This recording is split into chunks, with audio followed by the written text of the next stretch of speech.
नमस्कार, आवाज समाचार में आपका स्वागत है। मैं हूं मनोज श्रीवास्तव। आज कंज्यूमर के यानी आपके काम की खबरें ज्यादा है। शुरुआत करते हैं हेडलाइंस के साथ।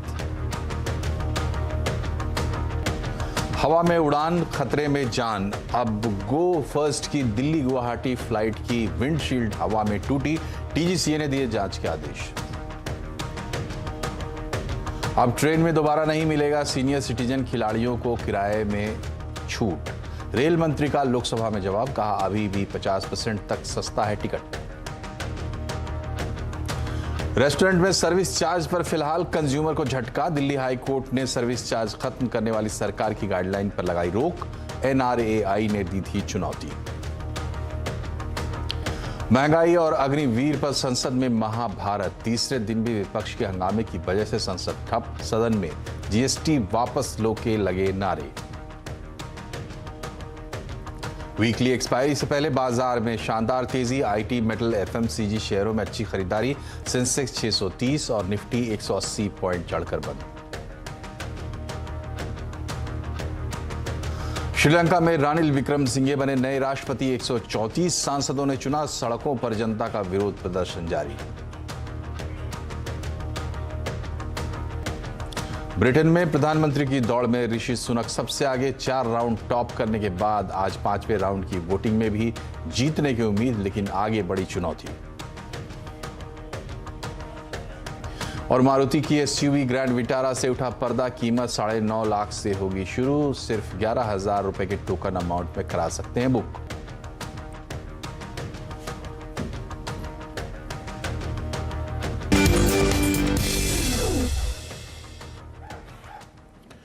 फ्लाइट से सुरक्षित सफर का टेंशन अब बढ़ रहा है।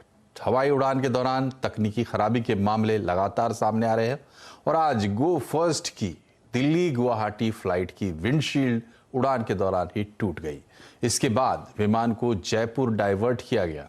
टीजीसीए मामले की जांच कर रहे हैं और इस घटना की डिटेल लेंगे हमारे संवाददाता रोहन सिंह से, जो कि लगातार कवर करते हैं एयरलाइंस सेक्टर को।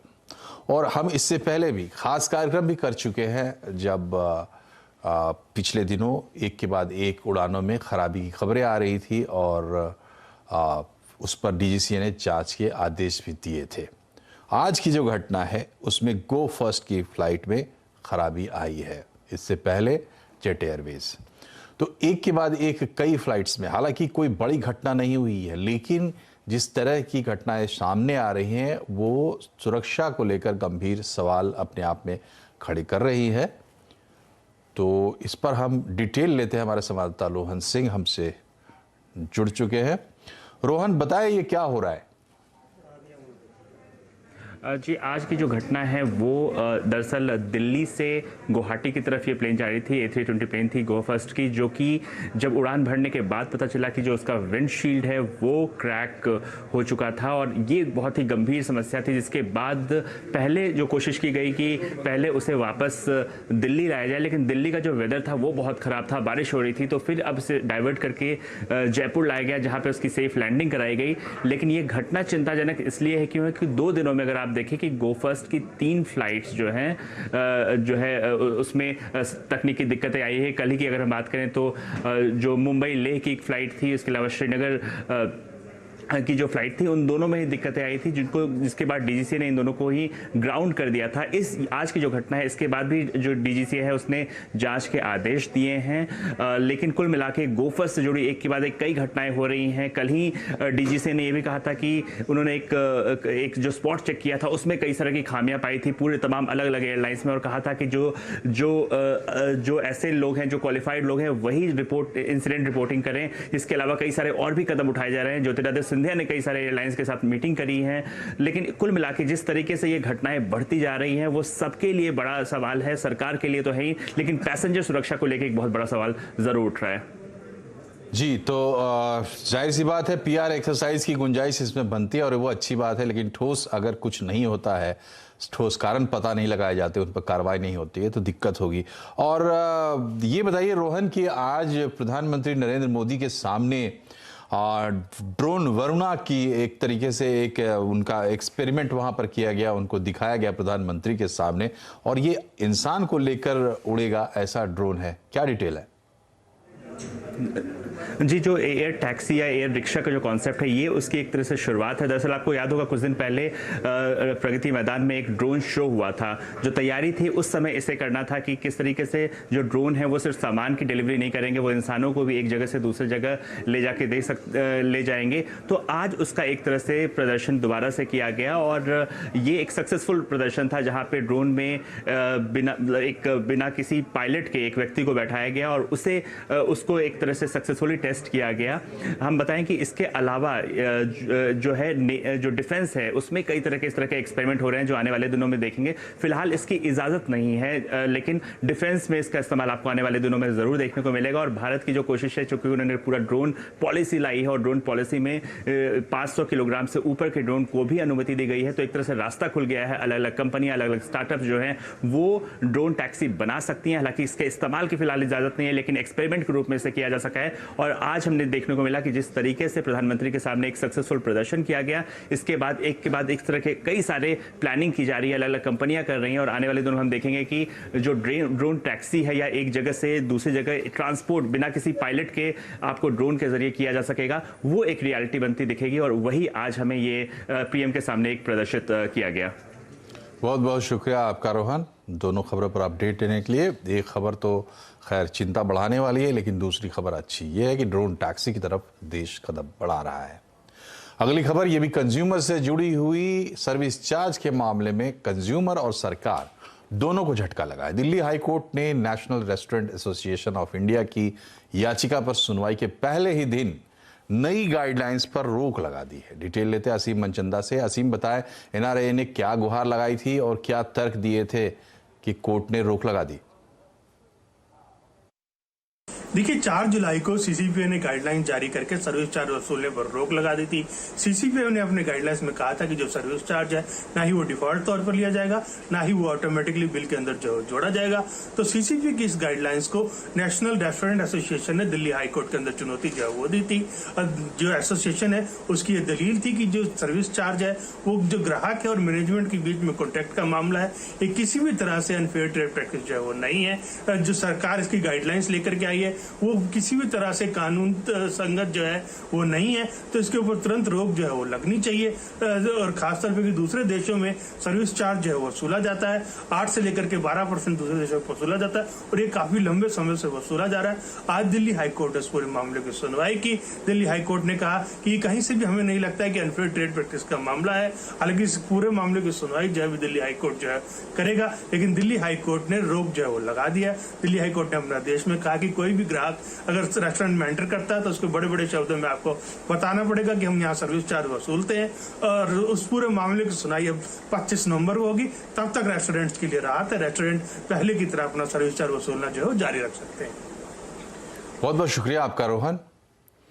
और रेलवे में अब सीनियर सिटीजन को मिलने वाला डिस्काउंट वापस नहीं लौटेगा। स्पोर्ट्स कोटा में भी जो डिस्काउंट अब तक मिलता था, जिसे बंद किया गया था, वो भी वापस नहीं लौटेगा। लोकसभा में एक सवाल के जवाब में, लिखित जवाब में रेल मंत्रालय ने कहा है कि फिर से डिस्काउंट नहीं दिया जाएगा। डिटेल लेते हैं लक्ष्मण रॉय से। लक्ष्मण जी, बताइए इसके लिए क्या तर्क दिए हैं रेल मंत्रालय ने?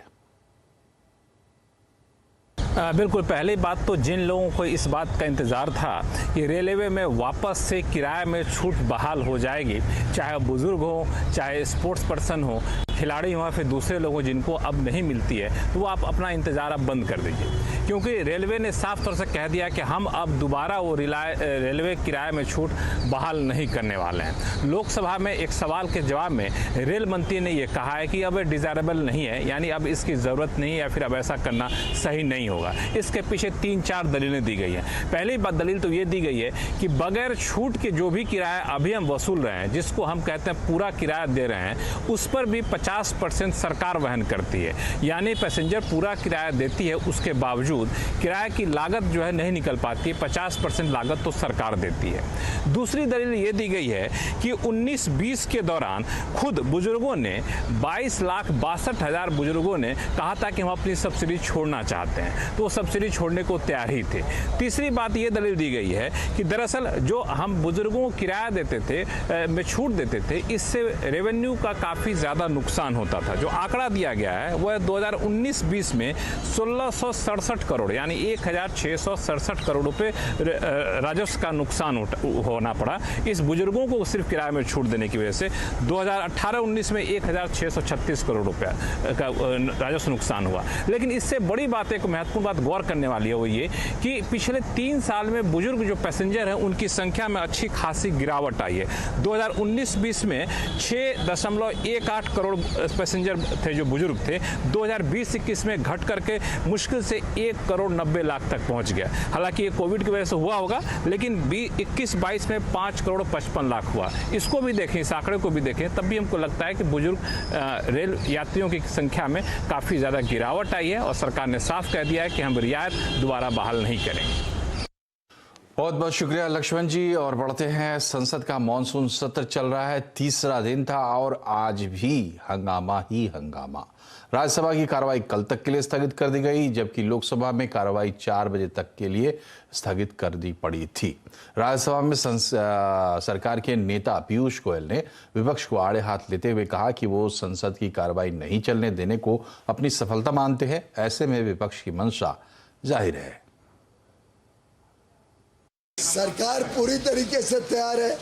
चेयरमैन ने बोल दिया, माननीय प्रहलाद जोशी जी ने आपके समक्ष भी कहा है। आपने देखा कि निर्मला जी को कोविड हुआ है, उसमें तो कोई विरोध नहीं है किसी का।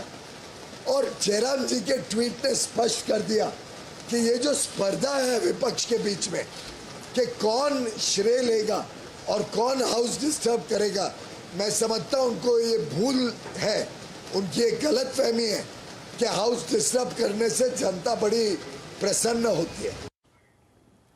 और शानदार ग्लोबल संकेतों से आज शेयर बाजार में रौनक रही। चौथे दिन लगातार बाजार बढ़त के साथ बंद हुआ। एक्सपायरी से पहले का दिन था। सेंसेक्स 630 पॉइंट चढ़कर 55,398, निफ्टी 180 पॉइंट चढ़कर 16,521 पर बंद हुआ। सबसे ज्यादा खरीदारी रही आईटी, मेटल, एफएमसीजी शेयरों में। तेल गैस शेयरों में काफी तेजी रही। वहीं सबसे ज्यादा दबाव ऑटो रियल्टी शेयरों पर देखने को मिला। श्रीलंका में जारी आर्थिक संकट के बीच रणिल विक्रमसिंघे श्रीलंका के नए राष्ट्रपति बन गए हैं। उन्हें 225 सीटों वाली संसद में 134 वोट मिले, यानी 134 सांसदों ने रणिल विक्रमसिंघे के लिए वोट किया। विक्रमसिंघे के विरोध में दुल्लास अल्हा पेरुमा खड़े थे, जिनको सिर्फ 82 सांसदों ने वोट किया। हालांकि जनता अभी भी विक्रमसिंघे के खिलाफ है। ब्रिटेन में हर बीतते दिन के साथ नए प्रधानमंत्री को चुनने का मुकाबला कड़ा होता जा रहा है। भारतीय मूल के ऋषि सुनक सांसदों की वोटिंग के 5 में 4 राउंड जीत कर सबसे आगे चल रहे हैं, लेकिन यहां से भी उन्हें प्रधानमंत्री बनने के लिए लंबा रास्ता तय करना पड़ेगा। लंदन से संवाददाता संजय सूरी हमारे साथ जुड़ गए हैं, जो हमें लेटेस्ट अपडेट बताएंगे। संजय जी, ऋषि सुनक 4 राउंड में अपने तो कर चुके हैं, अब आगे उनके लिए किस तरह की चुनौती है? ब्रिटेन के प्रधानमंत्री बनने की दौड़ में अब आखिरी राउंड का समय आ चुका है। 3 खिलाड़ी मैदान में हैं, ऋषि सुनक, पेनी मोर्डॉन और लिज ट्रस। बुधवार शाम तक यानी कि भारतीय समय अनुसार 8:30 बजे घोषित कर दिया जाएगा कि इन 3 में से 2 कौन रह जा सकते हैं और किस एक को निकाला जाएगा। निश्चित तौर पर ऋषि सुनक दौड़ में रहेंगे क्योंकि वो सबसे आगे हैं और सबसे अधिक वोट उनको मिली है अब तक। सवाल यह है कि पेनी मोर्डॉन और लिज ट्रस के बीच में कौन है जो उनका मुकाबला करेगा, जो उनके खिलाफ खड़ा रहेगा। आगे देखना है कि दूसरी दौर पर 1,60,000 कंजर्वेटिव पार्टी के सदस्य किसको चुनते हैं। दोनों जो कैंडिडेट रह जाते हैं दौड़ में अपनी तरफ से जी तोड़ कोशिश करेंगे उनको जीतने की, उनकी वोट को जीतने की। कुछ हफ्तों के बाद वो तय होगा कि उन्होंने किसको बहुमत दी और 5 सितंबर को नए प्रधानमंत्री की घोषणा कर दी जाएगी। अब ऋषि सुनक के आगे काफ़ी चुनौती है, क्योंकि उनके खिलाफ बोरिस जॉनसन लड़ रहे हैं लिज ट्रस के द्वारा। साथ में जो अखबार के संपादक हैं वो उनके खिलाफ हैं। ये बात जो है सामने आ जाती है, रोज़ अखबारों में उनके खिलाफ कुछ ना कुछ एलिगेशन, कुछ ना कुछ आरोप लगाए जाते हैं। तो ऋषि सुनक के लिए कठिनाइयां तो हैं, लेकिन ये भी सच है कि सारे कैंडिडेट्स में वो सबसे ज़्यादा ज़ोरदार नज़र आते हैं। सिर्फ वो ही हैं जो लगता है कि वो जानते हैं वो क्या कह रहे हैं, उन्हें कुछ समझ है इकोनॉमी के बारे में, उनके पास रास्ते हैं ब्रिटेन को इस कठिनाई से निकालने के लिए। तो काफ़ी उम्मीद की जा सकती है और बिल्कुल संभव है कि ब्रिटेन के अगले प्रधानमंत्री ऋषि सुनक बनेंगे। बहुत बहुत शुक्रिया संजय जी। बढ़ते हैं आगे, आते हैं देश में वापस। सुप्रीम कोर्ट ने आज उद्धव ठाकरे की अगुवाई वाले खेमे और शिंदे गुट की याचिकाओं पर सुनवाई की। सुनवाई के दौरान उद्धव गुट की तरफ से पेश हुए वकील कपिल सिब्बल ने कहा कि अगर शिंदे गुट की याचिका सुनी गई तो एक चुनी हुई सरकार गिराई जा सकती है। उन्होंने कहा कि जब सुप्रीम कोर्ट में मामला चल रहा है तो नई सरकार को शपथ नहीं लेना था। इस दलील पर एकनाथ शिंदे गुट की ओर से हरीश साल्वे ने कहा कि लोकतंत्र में लोग इकट्ठा हो सकते हैं और प्रधानमंत्री से कह सकते हैं कि सॉरी, अब आप पीएम नहीं रह सकते। साल्वे ने यह भी कहा कि जो लीडर 20 विधायकों का समर्थन भी हासिल नहीं कर सका, वो मुख्यमंत्री कैसे रह सकता है। दोनों पक्षों की दलीलें सुनने के बाद सुप्रीम कोर्ट ने कहा कि अगर जरूरी हुआ तो कुछ मुद्दे बड़ी बेंच को भेजे जा सकते हैं। इस मामले की अगली सुनवाई 1 अगस्त को होगी। और शिवसेना का बॉस आखिर है कौन? आज आवाज अड्डा में इसी पर होगी बड़ी चर्चा, शाम 7:57 पर। झारखंड के रांची में हरियाणा के नूह जैसी एक वारदात सामने आई है, जहां वाहन चेकिंग के दौरान एक महिला सब इंस्पेक्टर संध्या टोपनो पर अपराधियों ने पिकअप वैन चढ़ा दी। इस घटना के बाद इलाज के दौरान संध्या की मौत हो गई। आदिवासी महिला सब इंस्पेक्टर संध्या टोपनो टुपुदाना ओपी रांची के टुपुदाना चौकी की प्रभारी के पद पर तैनात थी। उन्हें सूचना मिली थी कि जानवरों से लदा एक पिकअप वैन उनके इलाके से जा रहा है। चेकिंग के लिए रुकवाने पर पिकअप वैन का ड्राइवर उन्हें कुचलते हुए निकल गया।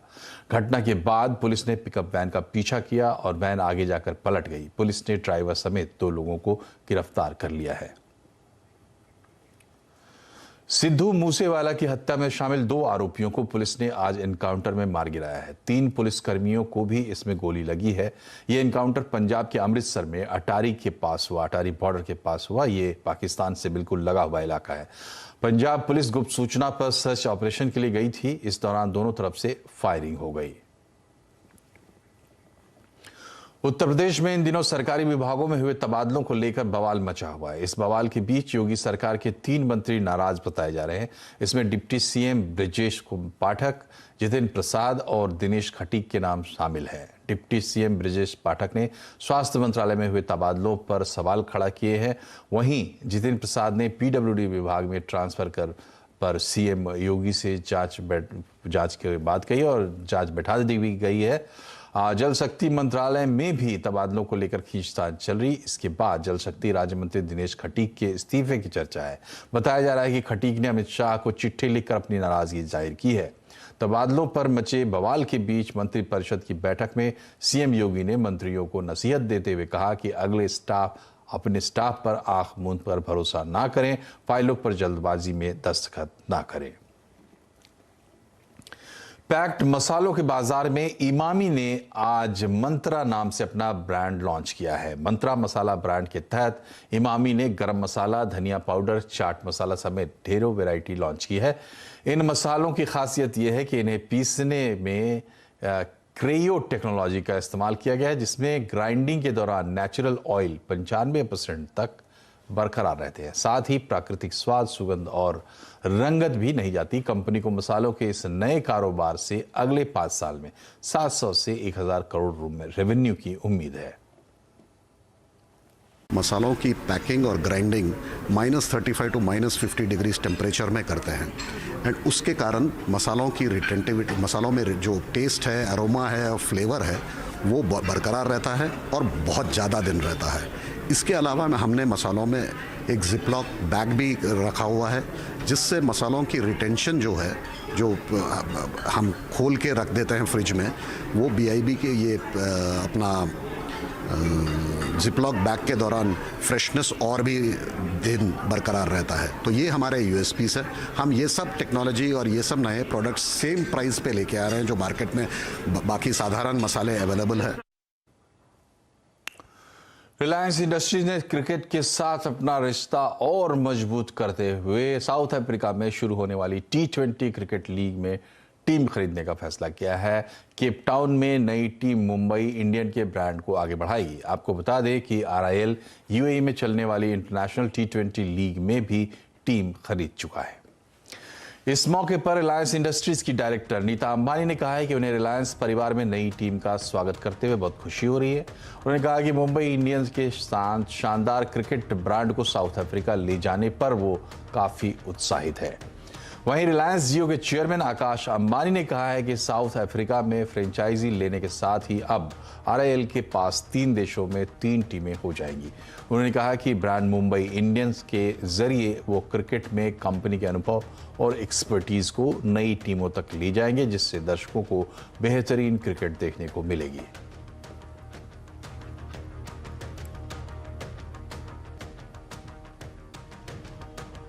और इसी के साथ बुलेटिन में फिलहाल इतना ही, लेकिन खबरों पर अपडेट रहिए, जुड़े रहिए CNBC आवाज़ से ट्विटर, फेसबुक और YouTube के जरिए। अपना ख्याल रखिए। नमस्कार।